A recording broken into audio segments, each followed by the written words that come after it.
Artful Innovations, the TV program that looks at art from an innovative perspective with views from around the world.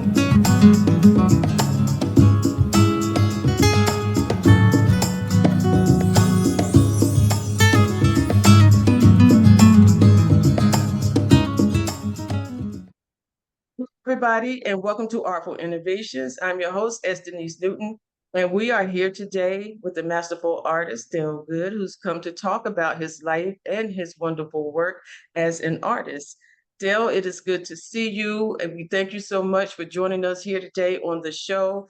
As always, it's always a pleasure to talk to you. So, to start today, Dale, why don't you give us a little bit about your background as an artist, how you got started in visual arts, what it was that inspired you, who inspired you, and just let us know a little bit about that before we get into the substance of what you do. Uh, Thank you so much, Denise, for having me. I pretty much really got serious about art in middle school, going from about eighth and ninth grade on up to freshman, senior through high school. A lot of teachers, instructors noticed my talent, and they pretty much uh, nurtured, cultivated me, and going from there, putting supplies and materials in my way, knowing that I wouldn't waste or misuse them. Uh, from Rollins Junior High School on up to East Technical High School. I left there after being under the tutelage and care of Miss Elizabeth Kent uh, to the Cleveland Institute of Art. Left there and went to Hiram College, did my undergraduate work, did my graduate school work down at Kent State University. And each step, Denise, was a learning process, was one transition into the next.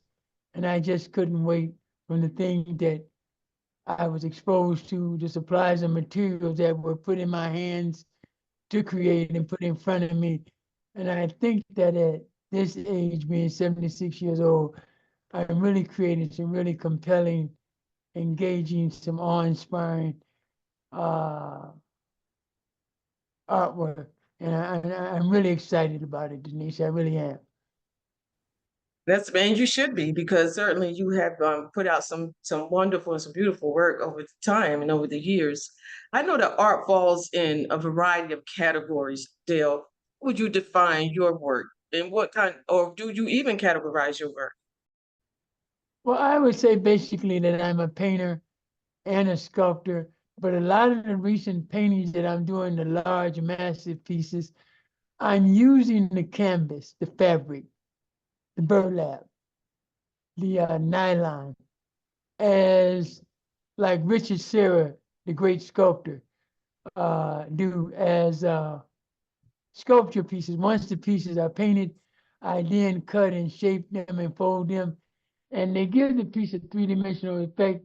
So when you put them on the gallery walls, in corporate, commercial, institutional, contemporary environments, and some clients who purchased my recent work in their homes, they look like three-dimensional sculptures. The piece is raised out from the surface of the wall. I'm really excited. I don't know from one day to the next what's going to happen when I go into the studios, but I use a plethora and a cacophony of different materials in these temper paint, poster paint, floor tile, Elmer's glue. And I put all this together with the different type of paint and the plywood that I use in fabrics. And as we'll see in a few minutes, you see the end result that a lot of the material that I've used has been donated and it's been found material. And it's been really, really a great challenge for me because it's not only from the academic environment that I came out of, but a lot of stuff with my recent work, Denise, is like trial and error, which a lot of people are really receiving real well. That is And I have seen some of your pieces, and they are just so just absolutely unique. I'm going to try to show a couple of those if we can, and have you to walk us through it and tell us about it, and just kind of introduce them to us. So let me see if I can get those up real quick. Okay, so definitely this first one here is one that I have found out of all of them to be the most unique. So if you can tell us about this one. The piece that you see here is all pretty much donated material from this detritus. Mine doing a lot of dumpster diving, uh, work being donated, thrown in my yard, my studio, outdoor studio, by neighbors, other individuals. In the lower left-hand corner, you'll see a pitchfork. The title of this piece is Fork Over My Love. You see old clothes that have been filled with various things to give them that volume, that shape, and that form. And the piece definitely takes on a three-dimensional type of effect. You see an old mop at the top of the piece, giving it hair. You also see boots down at the bottom for shoes, and there's definitely a person there. And once I put the pieces down on that piece of inch thick, half-inch thick plywood as a substrate, and I get everything in place. I then apply the base coat, Denise, temper paint, poster paint, basically latex house paint, old oil-based paint. And once it coagulates and dries, then I come across the top of the piece with high gloss industrial Sherwin-Williams or the Krylon industrial gold paint to give it that three-dimensional bronze type of piece that look like it's been cast in a furnace or whatever. And a lot of these pieces, Denise, I have some bench type pieces, the same thing, where I built up from the surface. The key word here, Denise, is they remind you of Baroque ecclesiastical type of sculptures that you see on old religious buildings and old buildings throughout a lot of municipalities across the country and around the world. With the raised surface, it gives it that three-dimensional effect. Wow, absolutely. That is just so unique. So, I mean, is it very heavy? I know in order to hang that, is it a very heavy piece? Some of the pieces are heavy, yes, they can weigh anywhere from 25 to like 30, 40, 50 pounds, depending upon how large they are. But once the pieces are up and in shape, I then put in place, I then put a lucite or Lexan box over about 5 or 6 inches deep because the pieces have the tendency to where gallery viewers, collectors see them, they don't want immediately, well, how did he get this texture? How did he get these pieces? They want to touch them. So in order to keep the dirt from people's hands and keep the piece from getting damaged, where people want to touch the fabric and the surface, I cover them to protect the piece and the work of art itself. So it gives it a very, as I said, like when I put the lucite boxes and Lexan boxes over them, uh, it will help with the longevity and life of the piece, plus keeping the dust and dirt off of it. Oh, wow. Okay.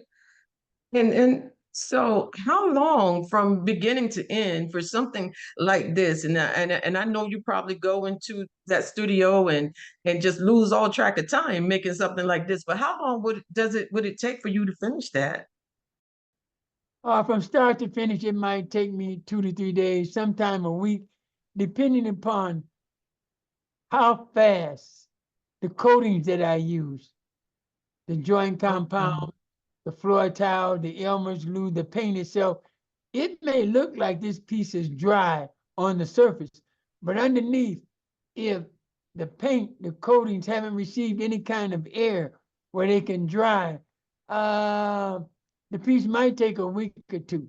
Sometimes it's been over a month when they've been in my studio. So I try to keep them out in the air where the coatings and the paint and the other materials can dry and adhere the fabric and different materials to the surface of the piece. How were you inspired to even start doing work like that? Well, Denise, it all came about like trial and error. Um, I was messing around with some things. Um, some neighbors and other individuals are giving me some old clothes or whatnot. And I said, I wonder what happened if I would have stuffed these old clothes with various foreign objects, laid them down on the surface of this plywood,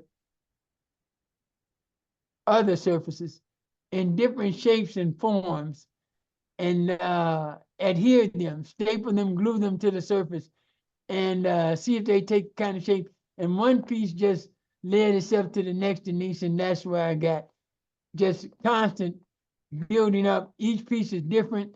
You may all look at all the pieces and say that's a deal good, but you're not going to walk into anyone's home, anyone's kind of corporate or institutional environment, see the same thing.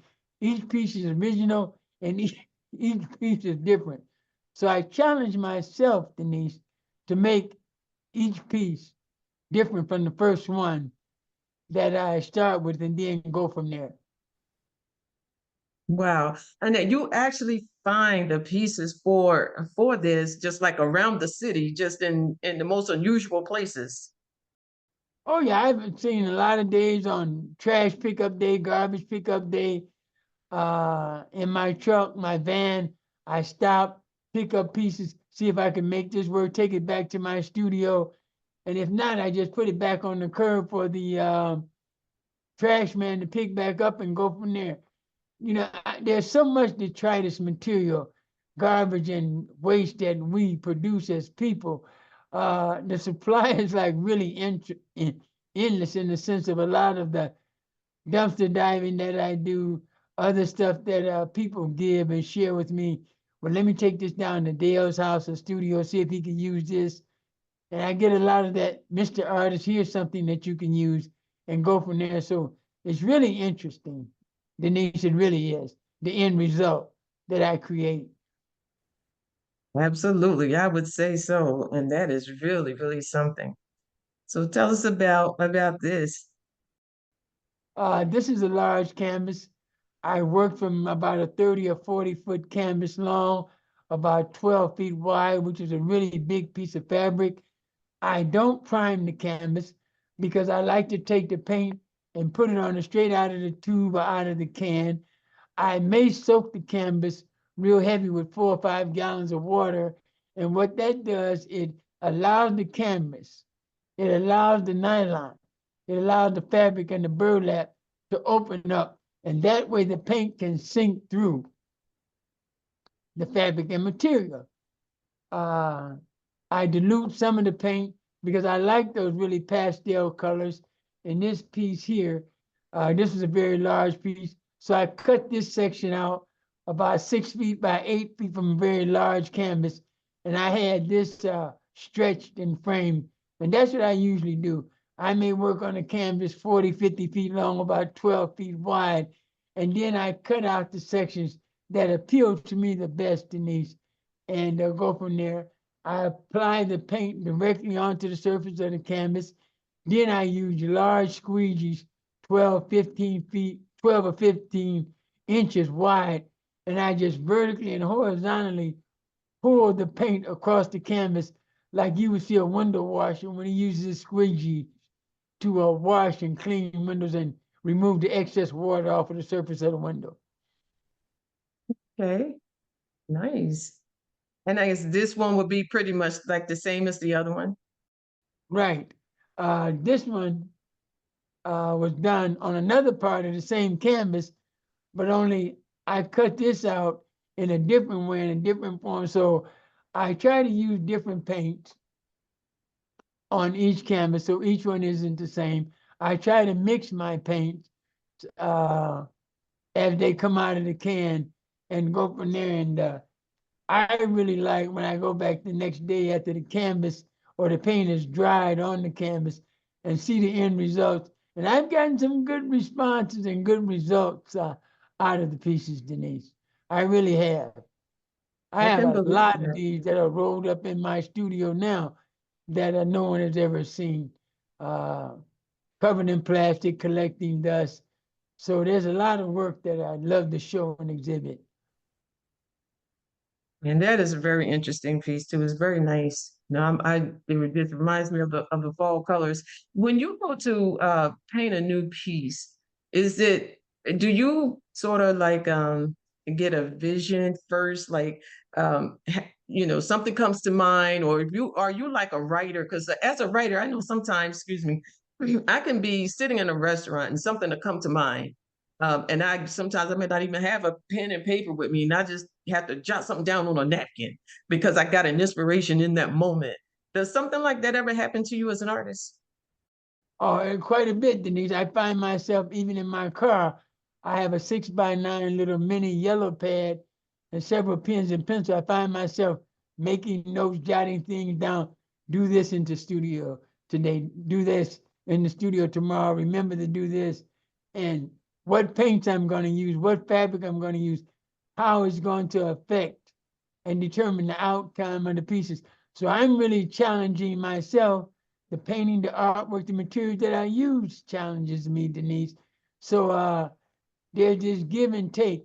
And I constantly ask myself, what's going to happen when I go into the studio? Or Dale, you accomplished and did what you said you were going to do today when you were in the studio. So yes, there's a enormous amount of give and take and go when I create these pieces. It's amazing. That's amazing. So let's see what else we have. I think we have another one coming up.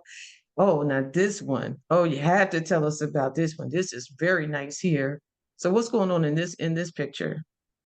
This is a limited edition print I did of a mural that I painted, brushstroke for brushstroke with big industrial rollers, paint rollers, 250 feet long, about 40 feet high. I was commissioned to do this by the Cleveland Area Arts Council over 25, 30 years ago in the African American community here in Cleveland, in the Glenville area. It's kind of a side profile of about 19 or 20 different faces when the mural program was really hot in Cleveland. I did this about 1975, 77. I got an individual to donate the wall. After I finished the mural, I was given a large check by the Cleveland Area Arts Council for doing this mural. I had a limited edition of 100 prints made. Sherwin-Williams and Glidden Durkee, Pittsburgh Paints, those three guys, they donated the graphic oil-based paint. And this mural stayed up, Denise, in the African-American community for over 20 years without being defaced or demarked or whatever by graffiti artists and what have you. And it said a lot about the community it was in and the respect that they had for the work at the time. It has become an extremely iconic image for me because a lot of people, when they see this, they identify me. Oh yeah, you're the guy, the artist who did the mural at 105 and Superior in Cleveland over 20, 25 years ago. But it's a very, very strong piece, Denise. And not because I did it, but a lot of people who have a copy of this limited edition print, I'm really glad they purchased it back then. Absolutely. And certainly I can see that it's cultural in nature. And so and it's really it just jumps out at you when you look at that. Yeah, and you also did a mural of, I believe, the legendary Don King also, didn't you? Yes, after he saw this, he brought me to New York for several months, and I did a large mural in the back of his corporate offices at 69th and Madison Avenue. Really enjoyed doing that. I did the best that I could for what he wanted. It was called the Apostles of the Peace. 4 or 5 outstanding individuals there. And he was at the corner of 69th and Madison Avenue. He had moved into the old Martha Jackson gallery there. And we had a really nice time doing and creating that and going from there. So one thing kind of led to the next, Denise. Word of mouth, networking, and taking it from there. Hey, wow. You're right. And that's just another picture of that first one. But so in reading about some of your work that you take abandoned fences and use as a common point for some of your wall hangings. Tell Right. us about that. What happens is that a lot of people are putting new fences up, taking down the old wooden ones and putting up new fences. So I had several people in the community donating pieces of the fences, 6 feet long, 8 feet long. And what I did was, above and beyond as competition to the plywood, I would take old clothes and stuff and fill them once again, Denise, shoes, and make images like sculptures on the fences. I would affix them to the fences, then apply a base coat of paint like I did these pieces here. And then after the paint dries on all of the different things that I had affixed to the fence, then once again I sprayed them with the high gloss enamel gold paint. He was working with a lot of found materials. He had a pile in the backyard of shoes and a pile of clothes.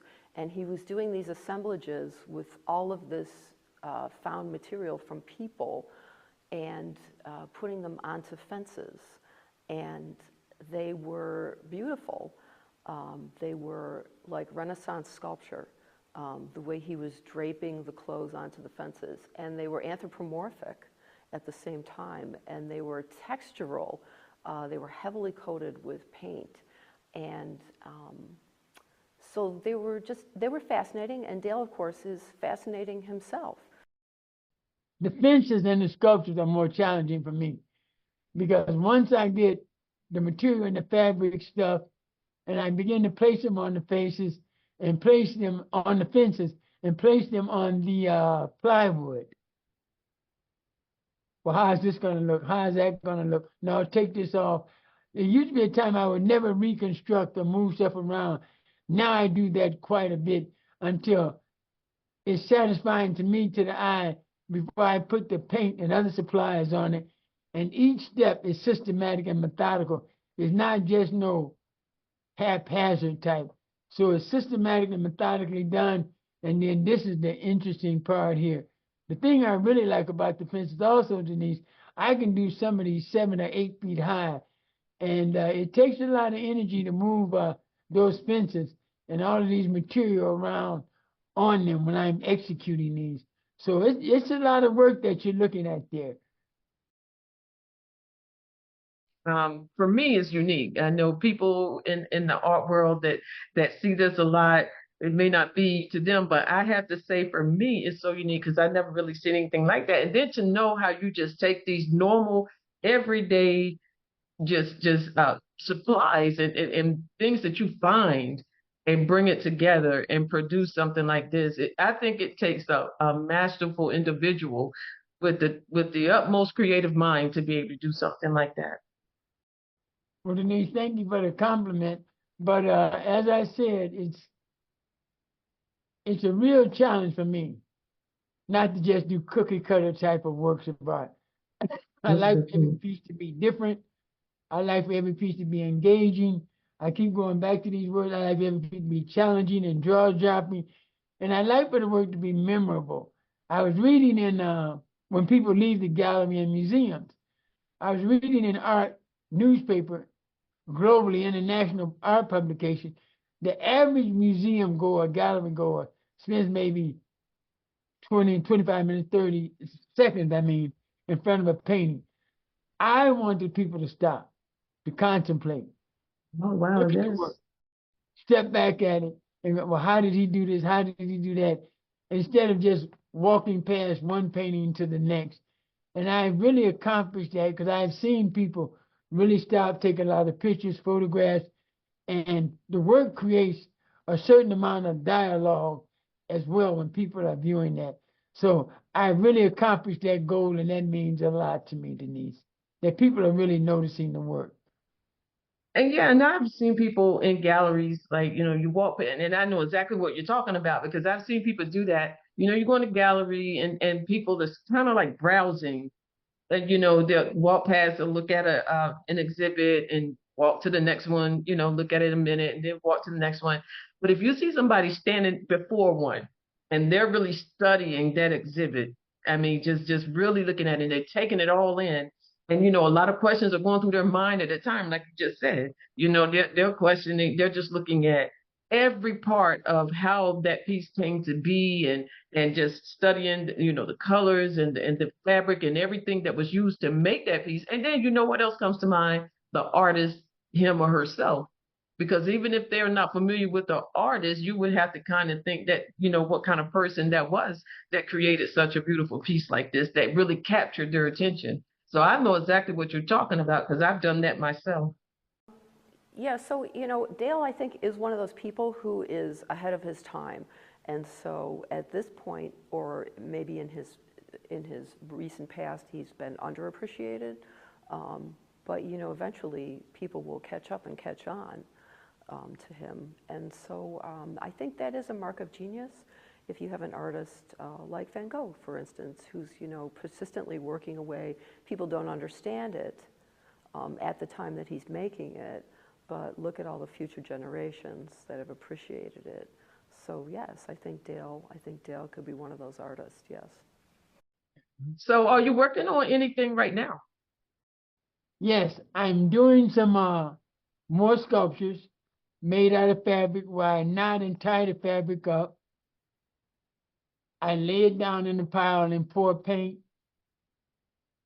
plaster I mix into the paint to give it a kind of three-dimensional quality, help the paint dry fast.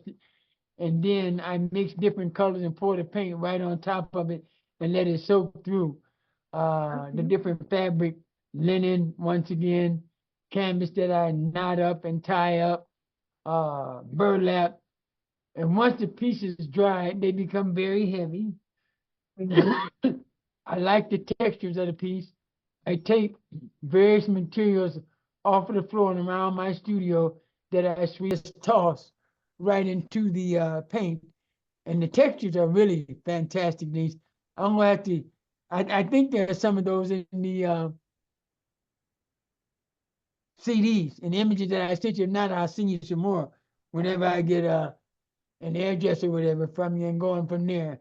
But really, really challenging new work, Denise. Really challenging. But I really like it. And the work is real big. Some of the pieces, like I said, 25, 30 feet long, 12 feet wide. So there's some really massive pieces of work. We're looking forward to, what you're working on next and being able to see what you're producing. And definitely you got a following, and people watching and paying attention to what you do because you are very good at your craft. Thank you again, Denise. And we appreciate people like you, because not all the time can, art, to me, art, in addition to people who write stories, art tells a story. Art is historical. It could tell the story of humanity. It could tell the story of your city, your state, your country, whatever. And so it is such a critical thing to have still in our society, and to know that we still got masterful artists like you that are still working, that is a wonderful thing. Thank you again, Denise. And you are right. You have to be focused. You have to follow your dream. Don't capitulate. Don't give up. And don't let the work overwhelm you. Just keep going forward. That's what I tell myself every day I get up and then I go into the studio. And hopefully some other people will be impressed with your vision and your ideas. That's right. That's right. And I know that you got a vision and you got ideas for a long time to come. I believe that. Okay. All right. Well, Dale, thank you so much for spending time with us today and sharing your beautiful work. And we hope to eventually have another conversation with you again when you bring out your next masterpiece that we can talk about. Okay, Denise, it sounds good and nice talking to you again. You too. And You thank you so too. much. To contact Dale Goode or buy his art, please visit valued-art.com or by email at valued.artplus@gmail.com. If you want to get in touch with the artist or gallery you have just seen on this show, you can contact them via email at valued.artplus@gmail.com. And you can see and buy their work at the Valued Art website at valued-art.com. Don't forget, you can find new artists in our guest exhibition gallery, which anyone coming to the Valued Art website can access. This is different from my members only gallery, where we offer special pieces and deals to galleries and collectors. Thank you for watching, and if you like what you saw, please tell your friends and family about us. I hope to see you again soon, where we will be meeting and talking with more interesting people in the world of art here on Artful Innovations.